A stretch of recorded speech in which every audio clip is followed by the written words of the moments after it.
here with Alicia Felix, Olympic 200 meter gold medalist here at Sports Explorer. How is your time at Jamaica so far? It's good. I'm excited to be here. It's been a long time since I've been here, so looking forward to competing. I'm sure you're looking forward to tomorrow's race. Of course. With Veronica. Yeah, definitely.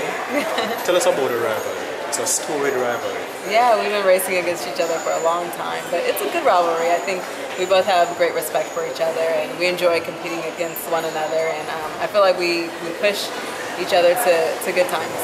All right, you beat her last year, finally getting that 200 gold. How does that feel? It feels good. You know, it was a long journey for me, and it finally came together, so I was really excited about that, and it's been a lot of ups and downs along the way, so it made it very satisfying for it to work out. You've been doing a lot of hundreds recently. Are you through the 400 meters?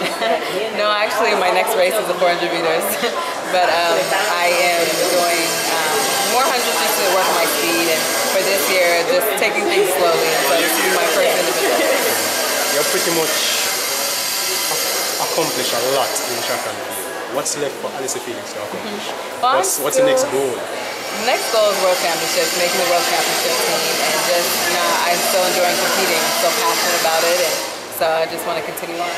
You mentioned, I think it was last week, that it is difficult coming off the high from the Olympics to run this year.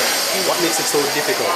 I think it's just difficult to just continue on your training. You know, you have different goals, and after a big year, any big year, I think it makes it a challenge to pick up and push yourself just as hard. And so it's really a balancing act of figuring out how to do that. You know, it can be daunting.